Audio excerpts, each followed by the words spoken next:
8वीं क्लास में रद्दी अखबार के लिफाफे बनाना छोड़ के मैं अखबार बांटने का काम शुरू करना चाहता था, क्योंकि एक दोस्त ने को देखा मैंने, वो अखबार बांटता था और हर रोज़ सुबह 3:30 बजे उठता था, अखबार कलेक्ट करता था और फेंकता था और 200-250 रुपये उसको मिल जाते थे। मुझे लगा कि बड़ा अच्छा काम है यार, और मैं तो सारी रात लिफाफे बनाने पड़ते हैं, अगले दिन बेच के आने पड़ते हैं। उस समय की बात है जिस समय पॉलीथीन बैग नहीं होते थे, देखे होंगे ना, लिफाफे होते थे पहले चलते थे कागज के, तो वो मैं बना के बेचता था। लेकिन मुझे वो अखबार बांटने वाली नौकरी भी नहीं मिली। उसका रीज़न क्या था, मुझे साइकिल चाहिए था।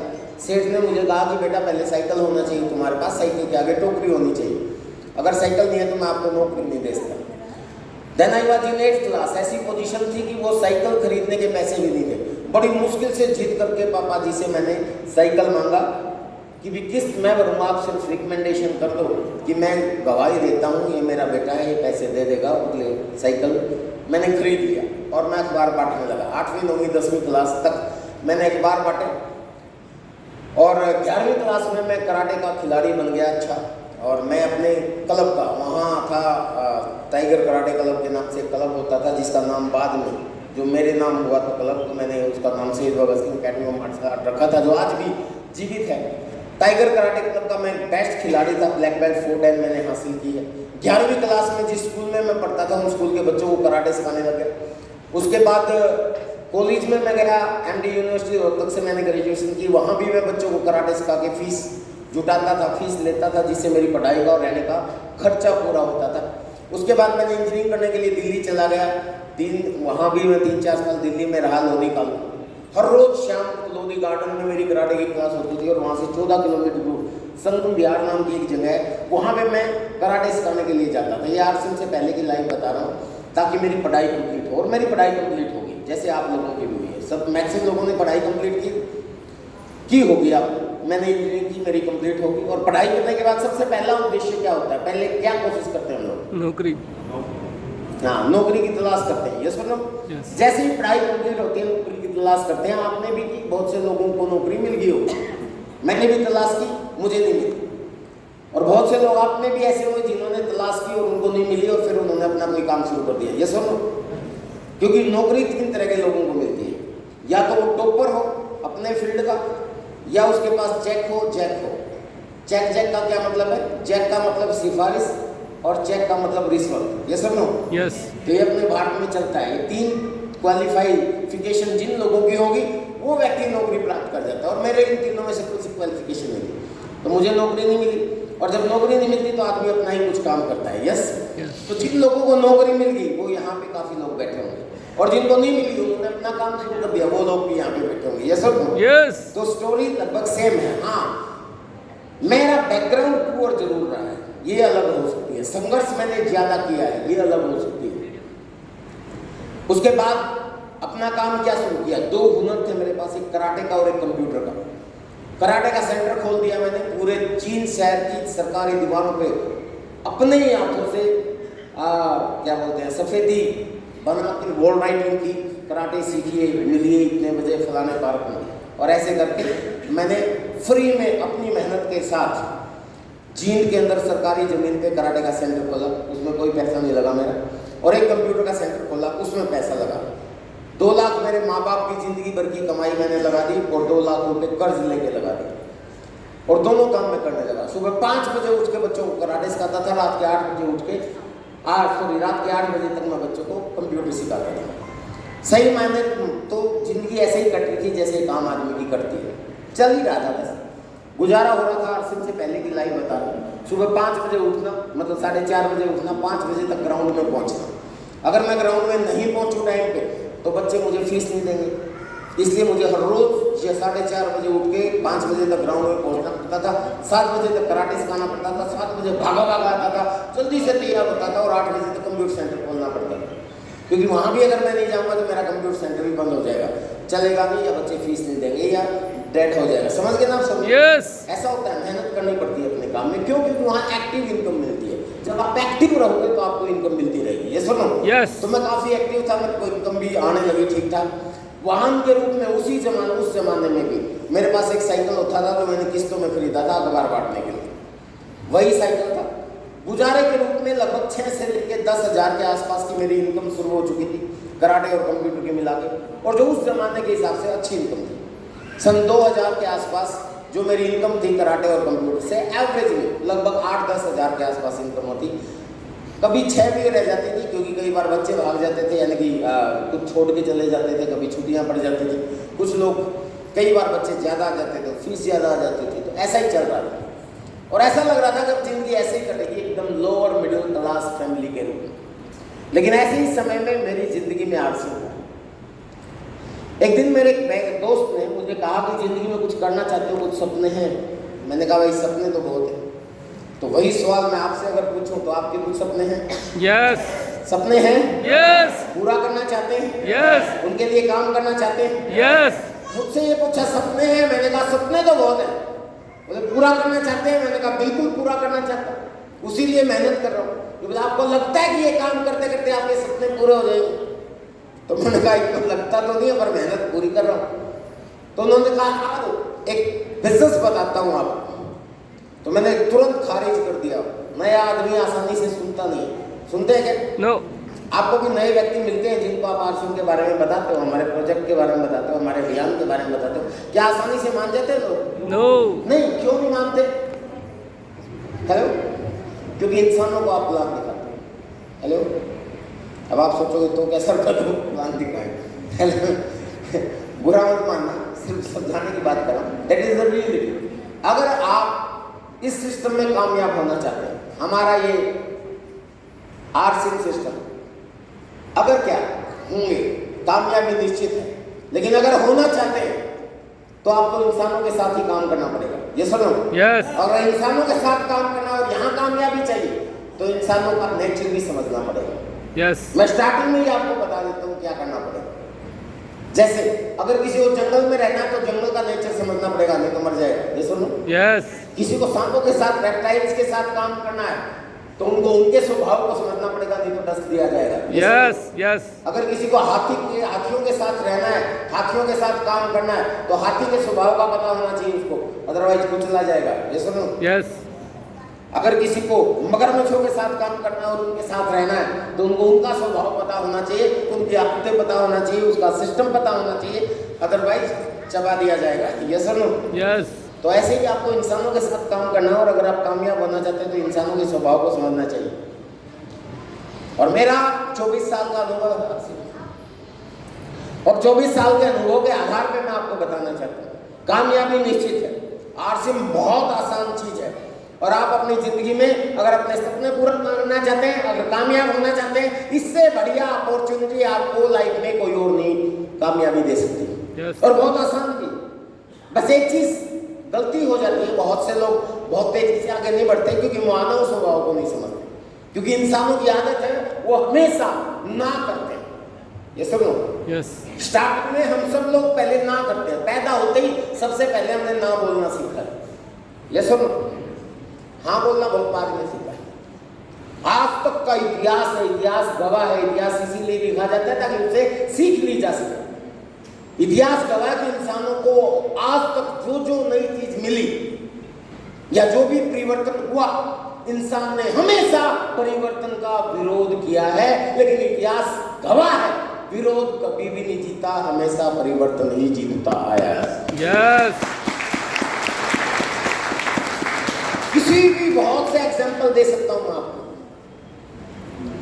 सरकारी नौकरियां आज हर व्यक्ति चाहता है कि मेरे बच्चों को सरकारी नौकरी मिल जाए। yes. लेकिन एक समय ऐसा था कि अगर कोई व्यक्ति सरकारी नौकरी लेना चाहता था तो उस पिटाई होती थी उसकी। बड़े बुजुर्ग कहते थे भागने को कर बनेगा, चल खेतों में काम कर। ये सब yes.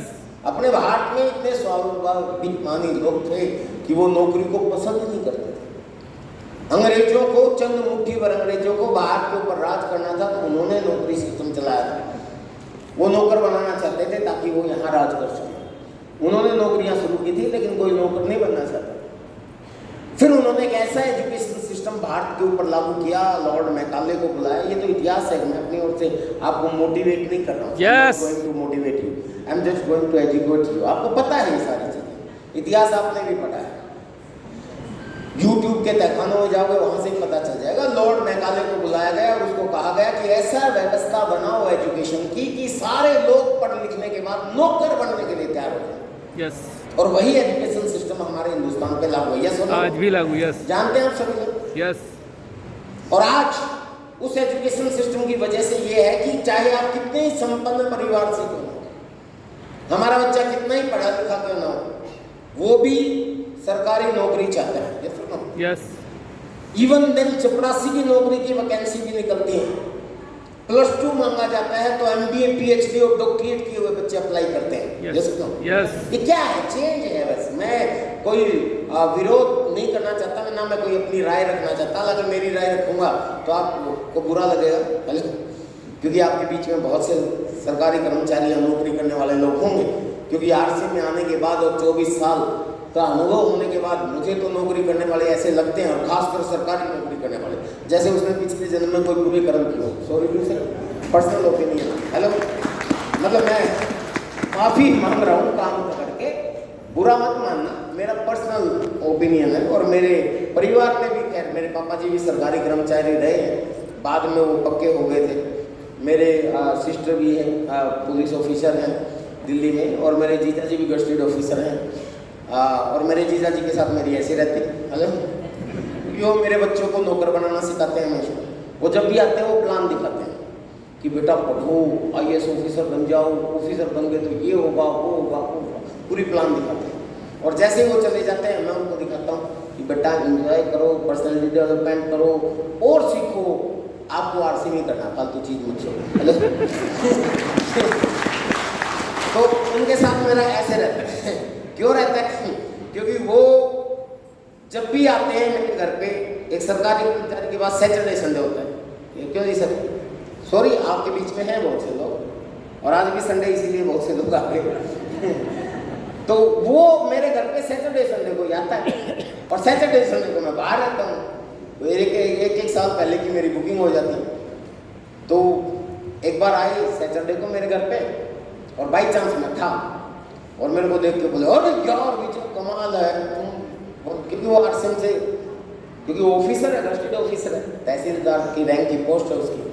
तो वो ये सोचता है कि हाँ तुम तो धक्के खा रहे हो फालतू, उसको क्या पता हम कितने आनंद ले रहे हैं ना। कि भी हाँ तुम सैटरडे संडे को भी घर ही नहीं रहते, क्या लाइफ है तुम्हारी। उनको ये नहीं पता सैटरडे संडे के अलावा सारे ही हमारे सैटरडे। यस, तो एक दिन मिल गया मैं उनको सैटरडे वाले दिन, और उन्होंने मुझे कहा यार आज तो मजा आ गया, पार्टी करेंगे, कमाल है तुम्हारी जिंदगी, वैसे तो खराब है पर आज सैटरडे को मिल गया अभी बढ़िया। तो मैंने कहा यार सॉरी, मैंने कहा मेरे को ना कल कलकत्ता में प्रोग्राम है, मेरी सुबह की फ्लाइट है। मुझे पता था मुझे तुम्हारा तो सैटरडे संडे भी नहीं है। फिर मेरे को मेरा कई बार ना वो होते ना घड़ा भर जाना, तो वो हो गया, मेरे को गुस्सा आ गया। फिर मैंने उनको कहा कि सुनो, आप जीजा हो इसलिए नहीं बोल रहा, वरना तुम्हारे जैसे आदमी को देख के तो मुझे लगता पिछले जन्म में जरूर पूरे कर्म किए होंगे जो मेरे को साकारी। तो क्या बोल रहे ऑफिसर हो? मैंने कहा चाहे कोई कितना ही बड़ा ऑफिसर हो, हर ऑफिसर का एक ऑफिसर होता है। Yes. जिसके सामने yes sir yes sir yes sir करता है। हेलो, यस, हमारा कोई ऑफिसर हाँ अपनी मर्जी के मालिक। Yes sir no? यस, इससे बढ़िया क्या चीज हो सकती है? मेरे को RC में जो सबसे अच्छी चीज लगती है, बहुत सी चीजें जो सबसे अच्छी चीज लगती है, उनमें दूसरे नंबर पे जो चीज आती है वो ये है। सॉरी जी, आपका माइक कहीं टूट ना जाए, इधर लगा दूँ, मेरी थोड़ी सी आदत है। अभी पिछले संडे मेरा प्रोग्राम था क्या बोलते हैं बोकारो, वहाँ स्ट्रेट टूट गई, मैं गिर गया, और फिर आगे कालीन बिछा हुआ था, रेड कारपेट बिछा हुआ था, बाई चांस उसका फर्श भी उस पर वो फिसल गया और मैं पूरा ऊपर आ गया। वो तो ठीक है कि कराटे की प्रैक्टिस है और RCM के प्रोडक्ट खाते हैं, नहीं तो अभी हॉस्पिटलाइज होता है। यस, तो सर मैंने उनको बोला ये जो हमारी कन्वर्सेशन मैं आपको बता रहा हूँ, आप सोच रहे हो अपनी पर्सनल चीजें क्यों बता रहा हूँ, ये बताने के पीछे भी आपको RCM की ताकत समझ में आएगी। यस यस, क्योंकि जो अच्छी अच्छी चीजें मुझे ज्यादा अट्रैक्ट करती हैं, बहुत सी चीजें मिलती हैं RCM से जो ज्यादा अट्रैक्ट करती है, उनमें एक चीज ये भी है, टाइम फ्रीडम। बहुत अच्छा लगता है। मैं जब कराटे कोच था, बच्चों को घुमाने के लिए, मतलब टूर्नामेंट के लिए जाता था, कभी साउथ में चला गया, कभी वेस्ट बंगाल में चला गया, कभी नॉर्थ ईस्ट में चला गया। तो मैं बहुत प्रे करता था भगवान से, भगवान कोई ऐसा काम होना चाहिए जिसमें कोई बॉस ना हो और अपनी मर्जी के मालिक। और भगवान ने सुन लिया, आरसीएम दे दिया, है ना। तो बहुत बढ़िया रहा। अदरवाइज ना ऐसा लगता था कि आज सबसे बड़ी चीज़ मुझे लगती है कि आज मेरा समय किसी बॉस के हुक्म का गुलाम नहीं है, मैं अपनी मर्जी का मालिक। मेरी मर्जी थी तो मैं आपके देहरादून में आ गया, नहीं आता क्या कर लेते? हेलो, यस, क्या कर लेते आप? ज़्यादा क्या होता है, व्हाट्सएप को फोन कर देते। भी विजय जी व्हाट्सएप की बड़ी इज्जत करते हैं, तो व्हाट्सएप को शिकायत करोगे आप। अब वो एक फिल्म थी जिसमें वो बोलता था आता माजी सटकली, है ना, तो हमारा भी सटक सकता है। तो हो सकता है कि व्हाट्सएप का फोन आया, अरे विजय आपने देहरादून में टाइम दिया था, क्यों नहीं गए? मैं कहता मेरी मर्जी। वो कहते अच्छा भाई तेरी मर्जी, वो भी कुछ नहीं कर सकते। यानी कि हमारा कोई बॉस नहीं है। WhatsApp is not my boss, is my mentor. Hello, yes, वो मेरे साथी हैं, वो मेरे को हुक्म नहीं चला सकते। वो मेरे से प्यार कर सकते हैं, मेरे को सिखा सकते हैं, मैं उनकी इज्जत करता हूँ, लेकिन बॉस नहीं है। ज़्यादा वो करते टीसीजी को फोन करते हैं। हेलो, टीसीजी कौन है? कंपनी के मालिक, आरसीएम के मालिक। और मालिकों से लोग डरते हैं, लेकिन हमारे को कोई बॉस ही नहीं, हम कहाँ डरे? हेलो, तो हम तो अपनी मर्जी के मालिक हैं। और मैं तो बोलता हूँ कि आरसीएम की सबसे बढ़िया चीज़ तो मुझे जो करके यही है कि मेरी मर्जी होती है तो मैं बिहार चला जाता हूँ, मर्जी होती है झारखंड चला जाता हूँ, मर्जी होती है उत्तराखंड आ जाता हूँ, मर्जी होती है कश्मीर चला जाता हूँ, मर्जी होती है कर्नाटक चला जाता हूँ, मर्जी होती है केरला चला जाता हूँ, मर्जी होती है आउट ऑफ इंडिया चला जाता हूँ, मर्जी रहती है घर पे पड़ा रहता हूँ। मेरी मर्जी, that is the power of this. Yes, बहुत बड़ी चीज है ये, बहुत बड़ी चीज है। बनना चाहते हैं मर्जी का मालिक? यस, ये ताकत इस सिस्टम से आपको मिलती है।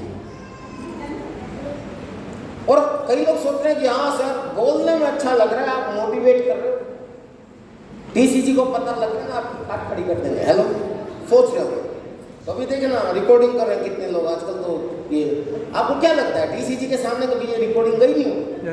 बहुत लोग हैं जो बोलते हैं अरे सर देखो हेलो, बहुत लोग जाते हैं और टीसीजी उनको यही कहते हैं भाई वो मर्जी का मालिक, कुछ नहीं कर सकते, क्योंकि हमने काम ही ऐसा चुना है।